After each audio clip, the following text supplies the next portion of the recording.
দক্ষিণ কলকাতার এক সাধারণ পরিবারের ছোট্ট মেয়েটির আকাশ ছোঁয়ার স্বপ্ন, ভাবনা যতটাই বড়, বাস্তব ততটাই কঠিন। সাল 1970, ছাত্র রাজনীতির সঙ্গে যুক্ত হয়ে কংগ্রেসে যোগ দেন। বাংলায় তখন বামফ্রন্ট ও কংগ্রেস দুই বিরোধী দল। তিনি চেয়েছিলেন বাংলায় বামফ্রন্টকে সরিয়ে বাংলার পরিবর্তন ঘটানোর। তাই নিজেকে অনেক সাহসী ও মঞ্চে দাঁড়িয়ে করা ভাষণ ও প্রতিবাদ বিক্ষোভ দেখিয়ে খুব তাড়াতাড়ি কংগ্রেস নেতাদের কাছেই পরিচিত হয়ে যান। পুলিশের লাঠির আঘাতে চিকিৎসায় থাকার পরও নিজেকে মহিলা হিসেবে সরিয়ে নেননি রাজনীতি থেকে।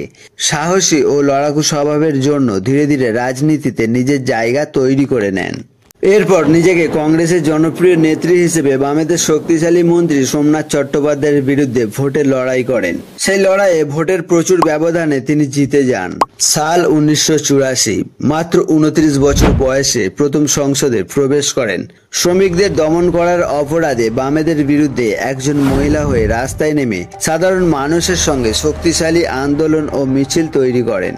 তবে এত কিছুর পরও তিনি কংগ্রেসের সাথে মজবুতভাবে থাকার পরও হঠাৎ করে কেন কংগ্রেসের থেকে দূরে সরে গেলেন তা আমাদেরকে জানতে হবে।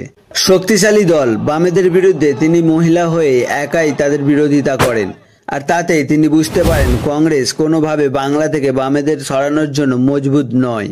এবং সেই সময় কংগ্রেসের বড় বড় নেতাদের সঙ্গে তার ঝামেলা হতে থাকে, যার কারণে তিনি বুঝতে পারেন বাংলা থেকে বামেদের সরাতে গেলে তাকে কংগ্রেসের থেকে দূরত্ব বজায় রেখেই যুদ্ধ করতে হবে। তাই তিনি ধীরে ধীরে কংগ্রেসের থেকে আলাদা হয়ে যান। 1 জানুয়ারি 1998 সালে নিজে একটি দল গঠন করেন, তৃণমূল কংগ্রেস, যার স্লোগান ছিল মা মাটি মানুষ।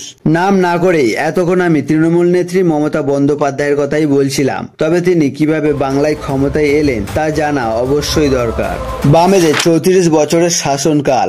সেই সময় স্কুল শিক্ষা ও স্কুলে সরকারি চাকরিতে প্রচুর উন্নতি হলেও কৃষক, শ্রমিক ও কৃষি কাজকর্মে তেমন উন্নতি হয়নি। ফলে তৃণমূল নেত্রী কৃষক, শ্রমিক, সাধারণ মানুষের পাশে দাঁড়িয়ে বাংলায় উন্নয়ন দরকার এই বলে স্লোগান দেয়। সাল 2006, কৃষকদের কথা চিন্তা করে বামেরা বাংলায় কর্মসংস্থানের জন্য টাটা কোম্পানি তৈরির কাজ শুরু করেন। কিছু কৃষক জমি দিলেও অনেকে জমি দিতে ভয় পেয়েছিলেন। চাষের জমি চলে গেলে খেতে না পাওয়ার ভয়। তৃণমূল নেত্রী মানুষের ভয়টা বুঝতে পারেন ও সমস্ত কৃষকের পাশে দাঁড়িয়ে মানুষের ভয়কে কাজে লাগিয়ে বামেদের বিরুদ্ধে আন্দোলন তৈরি করেন ও বলেন জমি আমাদের, আমরা দেব না। আন্দোলন যখন খুব শক্তিশালী তখন চাপে পড়ে টাটা কোম্পানি প্রকল্প বন্ধ করে দেয়। সিঙ্গুরে এই আন্দোলন মমতা বন্দ্যোপাধ্যায়কে সবার কাছে বাংলার নায়িকা হিসেবে তুলে ধরেন। সাল 2007, পূর্ব মেদিনীপুরের নন্দীগ্রামে একটি ইন্দোনেশিয়ান কোম্পানি কেমিক্যাল হাব তৈরি করার জন্য জমি চেয়েছিলেন। তাতে গ্রামবাসীরা জমি দিতে অস্বীকার করেন, ফলে বৃহৎ লড়াই সৃষ্টি হয়। সেই লড়াইয়ে মমতা বন্দ্যোপাধ্যায় নন্দীগ্রামে সরাসরি মানুষের সঙ্গে যুক্ত হয়ে আন্দোলন তৈরি করেন। সেই আন্দোলনে পুলিশের গুলিতে 14 জনেরও বেশি নিহত হন।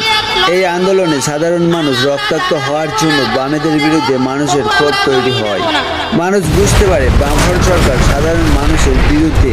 তাই সবাই মহিলা নেত্রী মমতা বন্দ্যোপাধ্যায়কে অনেক গুরুত্ব দিতে শুরু করে এবং অন্যদিকে বামেদের বিরুদ্ধে হয়ে যায়। একটা সময় বাংলার মানুষ ভেবেছিল বাংলায় হয়তো কোনো রাজনৈতিক পরিবর্তন হবে না, কিন্তু মাত্র 2 বছরে মমতা 2 জমি আন্দোলনে বাংলার রাজনীতিকেই বদলে দেন।